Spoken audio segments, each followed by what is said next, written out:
예, 또 가로 준비했습니다. 자, 연예인들은 건물, 부동산을 왜 팔고 있을까?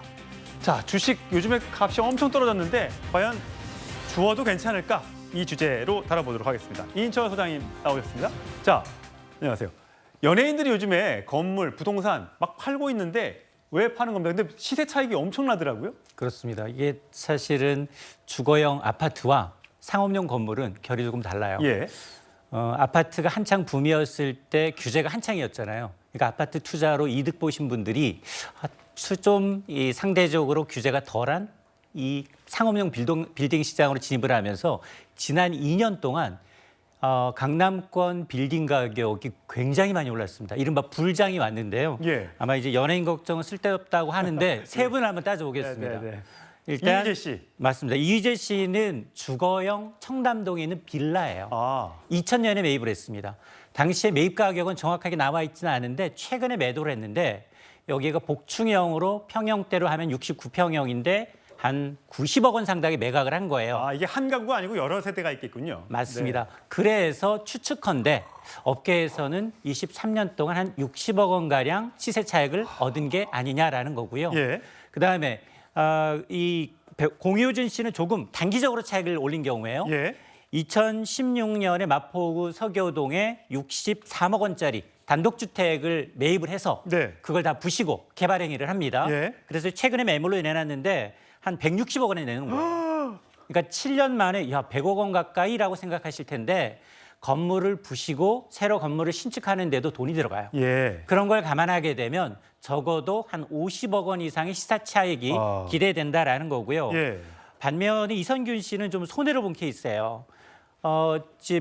강남구에 이제 상업용 건물을 지난해입니다. 지난해 매입을 했는데 3월에 매입을 했어요. 140억 원에. 예. 근데 한창 불장일 때, 예. 최고일 때 매입을 해서 올해 초에 매도를 했는데 150억 원에 매각을 했으니까 야 그래도 1년 만에 10억 남은 거 아니야? 라고 하실 텐데 법정 중개 수수료, 법인세, 양도세 감안하면 실질적으로 여기 마이너스입니다. 근데 그러실 거예요. 앞서 그랬잖아요. 아니 시세 차익도 있고 월 1,000, 2,000 이상 받는 월 수입이 있는데 왜 매도하느냐. 건물의 경우에는 법인으로 구매할 때 건물 가격의 최고 70에서 80%까지 대출을 받습니다. 내가 60억 원짜리, 100억 원짜리 현금으로 다 투자하는 게 아니라 은행 대출을 끌어안다 보니까 대출 금리는 얼마? 지금 적게 잘 받아야 5% 후반, 5, 6%. 예. 근데 실제 강남권 건물의 연이율은 1%, 2% 남짓이에요. 예. 그러다 보니까 갖고 있으면 손해다.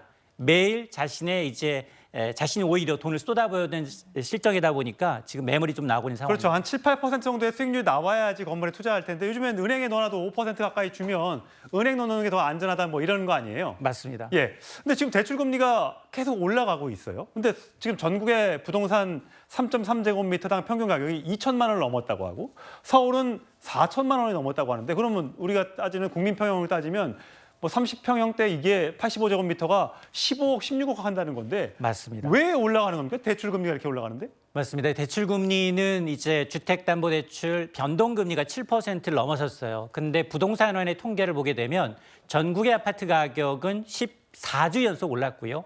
서울의 아파트 가격은 22주 연속 상승세입니다.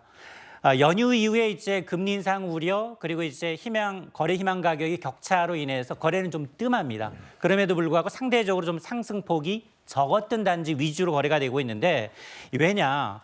전부 다 분양가 올랐죠. 인건비 올랐습니다. 자재가 올라가지고 신규 분양 단지가 고분양가임에도 불구하고 완판되고 있습니다. 그러다 보니까 그 인근 단지 매매 가격을 끌어올리는 양상이에요. 전국 평균 아파트 가격이 9월에는 2천만 원, 그리고 서울의 경우는 4,700만 원인데 말씀하신 것처럼 야 직장인이 돈 벌어서 서울 아파트 34평형 살 수 있을까 따져보니까 얼마나 걸릴까요?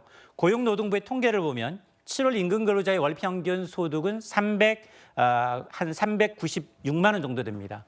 34년 모아야 수만 쉬고 한 푼도 안 쓰고 그래야 서울의 아파트 34평형 마련이 가능하고요. 그래 나는 서울은 못 사니까 전국적으로 사볼게. 전국적으로 산다 하더라도 14년 7개월이 걸립니다. 뭐 계속해서 뭐 또 부동산 시가 오른다고 하면 더 오래 걸릴 수밖에 없을 텐데